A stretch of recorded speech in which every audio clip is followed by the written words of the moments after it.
Students आज का जो मेरा सेशन है वो मैक्रो इकोनॉमिक्स को लेकर है। मैक्रो इकोनॉमिक्स में आज हम बात करने जा रहे हैं measure of GNP by aggregate expenditure. Aggregate expenditure basically होता क्या है?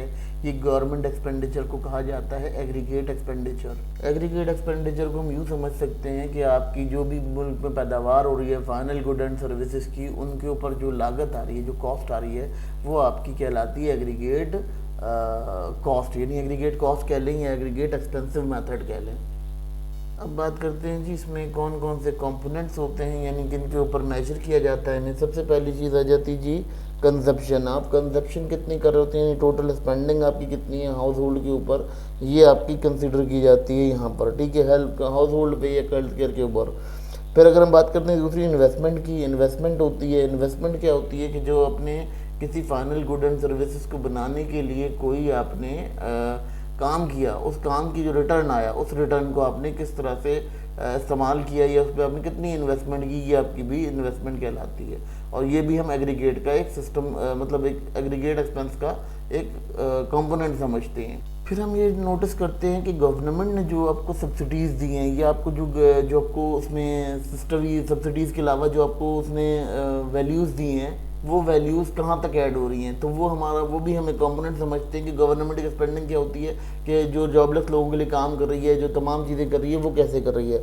फिर उसके बाद होती है जी नेट एक्सपोर्ट, यानी आपने कितना एक्सपोर्ट किया है अपनी कंट्री से और कितना इंपोर्ट किया, उनकी भी हम जो मेजर लेते हैं वो भी हमारा एग्रीगेट एक्सपेंसिव में आता है। इस एक्सपोर्ट और इंपोर्ट को नापने के लिए हम क्या करते हैं, जीडीपी का फार्मूला लेते हैं। जीडीपी के फार्मूले से हमारा ये एक्सपोर्ट और इंपोर्ट निकल, इसीलिए हम यहाँ से मेजर करते हैं ताकि हमारी जो कंडीशंस होती हैं वो क्लियर हो जाएं और बहुत कंसाइज हो जाएं।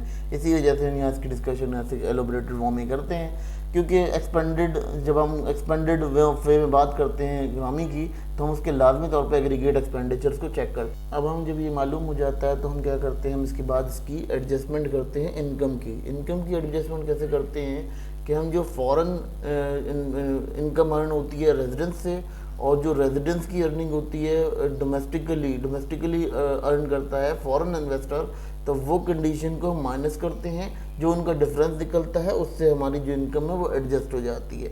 तो ये जीएनपी का एक बहुत अच्छा मेजर होता है, जिससे हमें जीएनपी को मेजर करने में आसानी होती है एक्सपेंडिचर अप्रोच। अब बात करते हैं जी इसके फार्मूले के ऊपर। फार्मूला इसका बिल्कुल सेम जीडीपी जैसा ही होता है, मगर इसके अंदर क्या होता है, नेट फैक्टर ऑफ इनकम हम उसके अंदर कर लेते हैं। Net factor income from abroad, यानी जो बाहर से कमाई गई अर्निंग है उसको भी हम इसके अंदर जो है वो ऐड कर लेते हैं, तो हमारी जीएनपी आ जाती है। हम क्या करते हैं, कंजप्शन को, इन्वेस्टमेंट को, गवर्नमेंट एक्सपेंडिचर को, एक्सपोर्ट और इंपोर्ट को, दोनों को, उसके बाद हम जो है वहाँ पे माइनस करते हैं, क्योंकि हम डिफरेंस फाइंड करेंगे तो हम एक्चुअल एक्सपोर्ट मिल जाएगी, ठीक है, नेट एक्सपोर्ट मिल जाएगी। फिर नेट एक्सपोर्ट के बाद हम क्या करेंगे, फैक्टर ऑफ इनकम को अब्रॉड के थ्रू मालूम कर लेंगे। इस तरह से हमारी ये कंडीशन जो क्लियर हो जाएगी।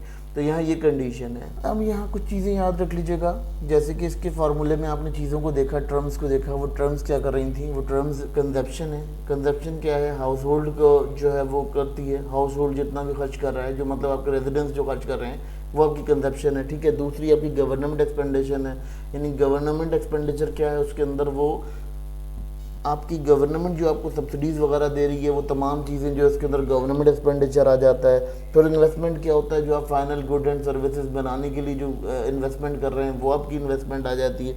फिर अगर आपके पास आता है सबसे लास्ट में नेट फैक्टर ऑफ इनकम, यानी मैंने आपको बताया कि जो अब्रॉड से अर्निंग की जाती है, जो हमने अभी डिफरेंस आपको बताया था लास्ट में, वो डिफरेंस जो है वो आपका कंसिडर किया जाता है।